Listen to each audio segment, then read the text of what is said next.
중간에 시간이 되는지를 모르고 그냥 끊어졌습니다. 어, 이 NOS가 Nature of Science로 해서 과학의 본성이라는 뜻이거든요. 그래서 이 과학의 본성과 관련된 연구들을 모아가지고 이 서지 분석을 했어요. 그래서 그 파일을 이제 이 파일을 지정을 해 놓으면은 그래서 그 이게 이제 어떤 함수들을 사용하기 위해서 라이브러리를 불러야 되거든요. 그래서 이건 R을 쓰는 방법에 대해서는 뭐 우리가 그 제가 이걸 설명하면 여러분들이 이걸 도대체 어떻게 하라고 갑자기 뭐 이런 얘기를 해. 근데 좀 있으면은 아하 하고 얼굴에 웃음이 나올 거예요. 왜 그러냐면은 자, 이런 식으로 해서 그 과정들을 진행해서 보면요.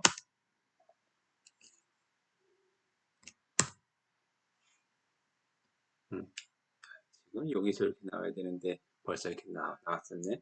연도에 따라서 논문들이 얼마큼 많이 나와 있는지 이런 것들도 이런 다른 데이터들이 이제 계속 이런 식으로 나옵니다.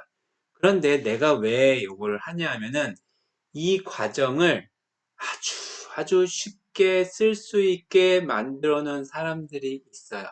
그래서 그게 뭐냐면은 그 비블리오메트릭스라고 하는 요 라이브러리를 만든 사람이 있거든요. 그래서 요건 쓰고 이 비블리오 샤인이라고 하는 함수라고 해야 되나 프로그램이라고 해야 되나 이걸 만든 사람도 있어요. 그래서 여러분들은 R이라는 프로그램에서 요 두 줄만 쓰면 돼요. 그래서 요거 위에 거 쓰고 컨트롤 엔터 밑에 거 쓰고 컨트롤 엔터 누르면은 자동적으로 왜 자동적으로 안 열려? 벌써 열려 있어서 그런가? 네, 꺼버려야겠구나. 완전 꺼버릴까? 꺼버리면 다 꺼버려.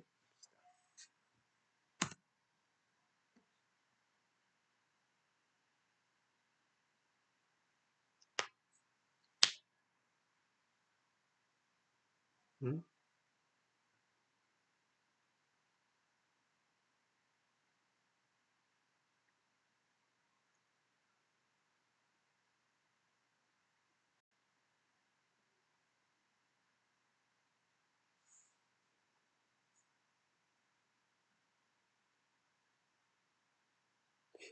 아까 눌렀던 프로그램 그 장면이 지금 실행이 되네. 이런 좀 기다려야겠네. 아 이제 떴네요. 이게 지금 안 끄고 계속 사용하니까 이런 문제가 벌어졌던 것 같은데, 자, 조금 전에는 그, 아까 다른 곳에서 실행시켰던 게 나중에 일어나서 그랬던 거였고요. 지금 이 속도가 갑자기 꽤 느려져 있는 이유가 뭔지 모르겠네. 다시 설명하면 이 라이브러리에 열고, 그 다음에 비블리오션이라는 요거를 실행을 시키면 자동적으로 그 이 웹브라우저에 이런 화면들이 나옵니다. 이거는 뭐냐면은 이 앞에서 얘기했던 이 과정에 R2를 하나도 모르는 요게 뭐였냐면 아까 썼던 그 논문이잖아요. 요거 2017년도 요 논문이 어디 갔어? 요 논문이거든요. 요 논문인데 요거를 밑에 뭐라고 써 있냐면은 밑에 그 말이 나와 있어야 되는데 어쨌든 이거는 뭐냐면은 모르는 사람도 할 수 있게 만들어 놓는 거라고 생각해 주면 돼요. 그러니까 R을 사용을 못하는 사람도 이걸 쓸 수 있게 만든 거거든요.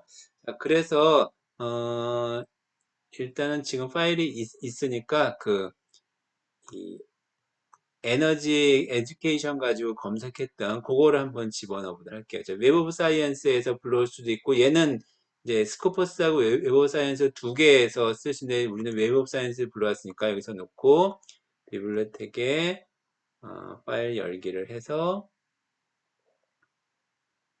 제가 다운로드에다가 아까 요거 이 하나를 갖다 놨거든요. 근데 요거는 요 파일하고 요 파일은 뭐냐면요. 그 우리가 검색을 해가지고 에너지 에듀케이션이라고 불러왔는데 그 안에는 내가 생각하고 있는 에너지 교육과 관련되지 않은 다른 논문들이 섞여 있었어요. 그거를 이제 우리가 사람이 보면서 손으로 좀 쳐내는 과정이 필요합니다. 그래서 이 검색을 잘 해가지고 내가 원하는 것만 싹 골라내면 제일 좋은데, 그러지 못할 때는 이런 후작업들이 조금 필요해요. 자, 그래서 요거를 열어놓고 나서, 그러면 이제 업로드가 됐고요. 여기에 맞게 컨버전, 뭘 컨버전하는지 모르지만 컨버전을 시켜 놓으면, 그러면은, 기본적으로 금방 컨버전이 끝났습니다. 자, 그러면 내가 넣었던 이게 아마 100 몇 개, 107개의 논문들인데 그 정보들이 다 들어가 있는 거예요. 그럼 그 정보들 가지고 내가 찾아보려고 하는 것들이 무엇이 있는지를 찾아볼 수가 있는 거죠. 예를 들면은 데이터셋의 기본 정보들, 그러니까 메인 인포메이션에서는 좀 느리네. 이게 이제 도큐멘트 뭐가 있냐, 저자는 몇 명이냐, 그러니까 107개 논문에 269명의 저자가 들어간 거고, 한 논문당 평균 인용은 8.4개, 주기는, 연도는 330점 이상한 논문이 하나 들어가 있는 것 같아.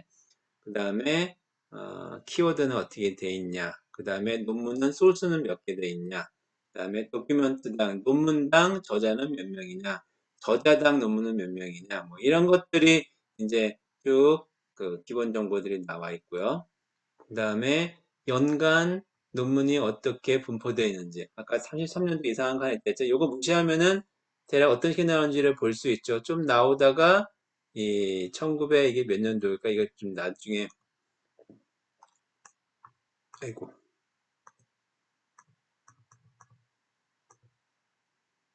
연도를 좀 확대해서 봐야 될 텐데, 이거는 그림을 나중에 어떻게 잘려지는지 잘 모르겠네. 이거 나중에 봅시다. 이 데이터들은 여기 다 나와 있어요. 이거를 보면 되고요. 그 다음에, 아이고, 연간 그 사이테이션은 인용이 얼마큼 됐느냐. 그 다음에 스리필드 플롯이라고 해서 아까 얘기했던 그 여러 정보도 있다 그랬잖아요. 그래서 예를 들어서 그 저자를 가운데다가 놓고, 그다음에 키워드 왼쪽에다 놓고, 소스 오른쪽에 놓고 이렇게 보면은 어, 저자가 키워드가 가운데 있네. 에너지라는 주제를 가지고 연구했던 사람들이 뭐 이런 사람들이 있고, 그 에너지라는 주제에서 논문들이 이런 것들이 있고, 대충 어떤 느낌인지는 알겠죠. 이걸 바꿔가면서 볼 수 있어요. 가운데에다가 저자를 놓고 왼쪽에다가 컨트리는 당연히 일단 키워드를 놓고 오른쪽에 소스를 놓으면, 그럼 이제 또 다른 형태의 정보들을 볼 수 있죠.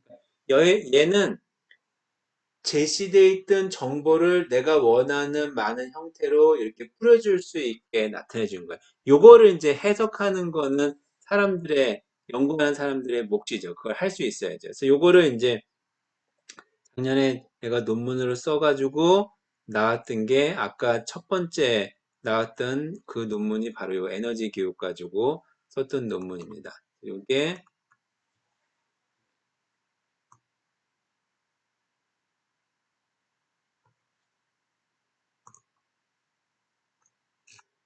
보면은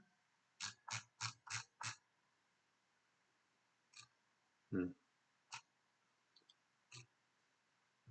그 논문 수가 어떻게 나와 있는지, 그리고 학술 주변 연관 에너지 교육 논문이 어떻게 증가되어 있는지, 그 에너지 교육에 가장 인용이 많이 된 논문이 뭔지, 그런 것들은 이제 여기서 또 나와 있습니다. 가장 논문이 많이 실린 저널은 어떤 순서로 되어 있는지, 그 다음에 이거는 그 이 107개 중에서 어떤 게 가장 많이 인용이 됐는지를 보여주는 거고요. 그 다음에 이거 브래드포드 이 법칙이라고 하는 거는 몇 개의 논문이 주요적인 역할을 한다, 뭐 이런 것들인데, 이거는 뭐 나중에 한번 읽어보면 될 것 같고요. 요거는 좀 넘어가고, 저자 같은 경우에 가장 많은 논문을 썼던 저자가 누구냐? 그럼 이제 이런 식으로 쭉 나올 수도 있죠. 그 다음에 그 저자의 임팩트라고 해서 그 H 지수라는 게 있어요. 잠깐만, 이게, H 지수 맞지? H 인덱스라는 게 있는데, 이 H 인덱스는, 이건 뭐라고 설명해야 되나? 저도 이게 말로 설명하기가 조금 어려운데, 그, 공식이 있는데, 내가 써서, 찾아서 알려줘야겠네. H, H 인덱스하고 또 다른 인덱스가 몇 가지가 있는데, 이건 뭐냐면요. 이게 좀 복잡해요. 그래서 공식이 어떻게 되냐면은, 아,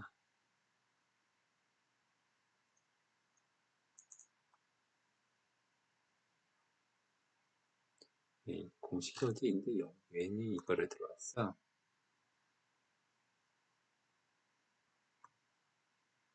음,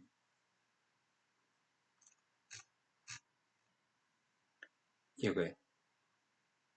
어, 어떤 사람의 논문이 H개의 논문이 H번 이상 인용되고 나머지 논문들은 H 미만 인용되었다면 그 학자의 H 인덱스는 H다. 좀 말이 좀 어렵죠. 그러니까 뭐냐면요. 어떤 사람이 논문을 100개 썼는데 각각 인용수가 3이 00000 이르면은 이 사람이 2번 이상 인용된 논문이 2편이잖아요. 그래서 H 인덱스가 2라는 거예요. 이런 맥락의 지수, 그러니까 얼만큼 파급력이 있냐를 나타내 준 거다. 논문의 편수만 얘기한 것이 아니라 많이 썼다고 해도 어쨌든 그 파급력이 있는 논문을 많이 썼는 인용이 많이 되는, 물론 인용이 많이 된다고 해서 꼭 좋은 논문은 아니지만 그런 것들을 제시를 한 겁니다. 자, 어쨌든 그런 H 지수를 가지고 어디 갔어? 어, 가지고 누가 많이 했는지를 보여주는 어, 데이터는 당연히 G인덱스 같은 것도 있어요. 그것도 나중에 한번 찾아보세요. 다음에 어, 어떤 그 소속에서 제일 많이 논문이 나왔는지 이런 것들도 있고, 그 다음에 나라별로 어느 나라에서 제일 많이 나와 있는지 이런 것들도 나오고, 그 다음에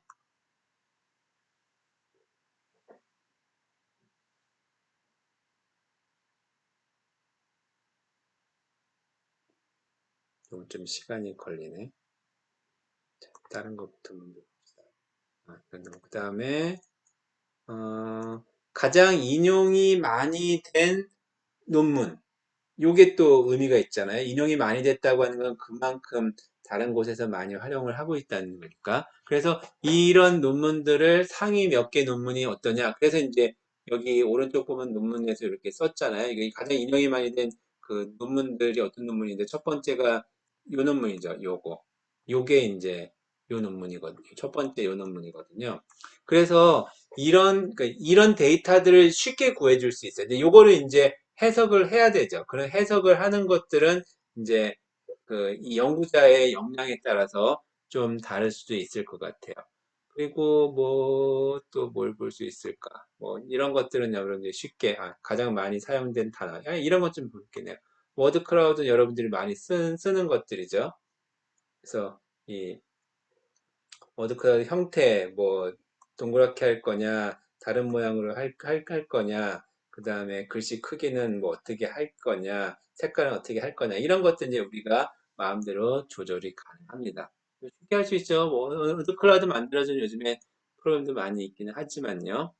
그 다음에 뭐, 다른 것들 한번 나중에 여러분들 한번 관심 있으면 보면 좋을 것 같고요. 그 다음에 이제 공저자 네트워크라 그래서 이거는 공저자가 아니라 뭐냐면은, 그, 주제어들이 어떻게 연결이 되어 있는지 그걸 나타내 주는 겁니다. 요거 아마 지연이가 했던 논문의 연구에서 나온 방법하고 사실은 거의 동일한 방법들입니다. 그 다음에, 나머지는 좀 보고요. 이게, 그, 요게 인용이 동시에 인용이 어떻게 많이 됐느냐 그런 것들을 이제 좀 나타내주는 모습들이고요. 그다음에 히스토그램은 이 대표적인 논문들이 이제 어떤 식으로 인용이 되면서 연결이 되어 있는지를 보여주는 거고요. 그 다음에 요게 이제 그 공저자들, 지금 여기에서는 그 좀 적게 해서 그런데, 이게 논문 수가 이제 적어서 그런데, 이게 사람들이 좀 많아지고 그러면은 공저자들이 어떻게 네트워크를 이루는지를 좀 보여줄 수도 있습니다. 근데 이런 데이터들을 가지고 그 논문들을 쓴 거예요. 이 논문 같은 경우는 데이터를 만드는 데는 하루도 안 걸렸죠. 물론 검색하고 계속 이렇게 찾아보다가 또 아까 코렉션 하는 과정이 있었나요? 그런 과정에서 시간이 좀 걸렸지 데이터 만드는 데는 하루밖에 안 걸렸어요. 아까 봤던 그림들이 계속 반복적으로 나오죠. 제가 원하는 결과 나오게 하기 위해서 이제 여러 개의 변형들을 주고 그거를 이제 어떻게 해석할 것인지를 이제 해석을 해보는 거죠. 그렇기 때문에 이런 작업들은 사실 꽤 그 할 만한 과정이기도 해요. 사실은 제가 예전에 그 요거 말고 어디를 봐야 되나 시간이 좀 거의 다 되긴 했는데 거의 끝나갑니다. 2000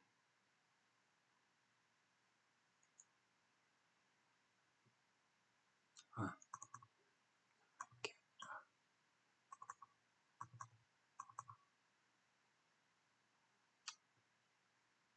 짠.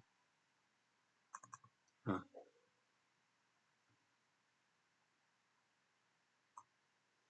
재작년대가 썼던 논문인데 여기 보는 그 우리나라 이제 물리교육과 관련된 연구 동향을 분석한 거예요. 그래서 지연이 썼던 프로그램이 아마 비슷할 것 같은데 그 안에서 논문들을 이제 뭐 주제어 분석도 하고 중심선 분석도 하고 그다음에 네트워크 다이어그램 뭐 이런 것들 이제 분석들을 했었는데 이때는 요거는 이제 그 물리교육 논문이기 때문에 주로 생물리학 과학교육 학기 지난 논문들만 가지고 했거든요. 근데 여기는 서지 정보가 제대로 들어가 있질 않아요.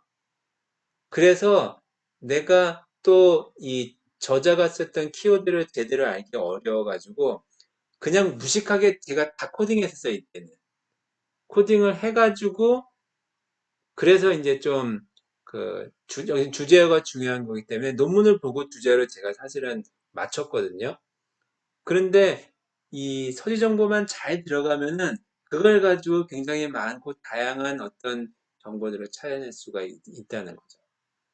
이런 거를 잘 보면은 연구의 경향이 어떤 식으로 흘러가는지를 볼 수가 있어요. 여러분들이 나중에 연구를 할 때 특정하게 하고 작은 연구라면은 뭐 그냥 진행을 하지만 처음에 큰 방향을 정할 때는 전체적인 연구 경향이 어떻게 흘러가는지를 이런 어떤 좀 많은 사람들이 진행되는 연구들을 같이 보면서 그 속에서 관계를 구한다면은 어떤 시류에 뒤처지지 않는 그런 연구를 할 수도 있을 것 같다라는 생각을 마지막에 좀 던져봅니다. 요거는 그냥 아직은 여러분들한테는 조금 어려운 얘기가 될 수도 있을 거라고 생각이 드는데, 아하, 뭐 이런 것들도 있구나.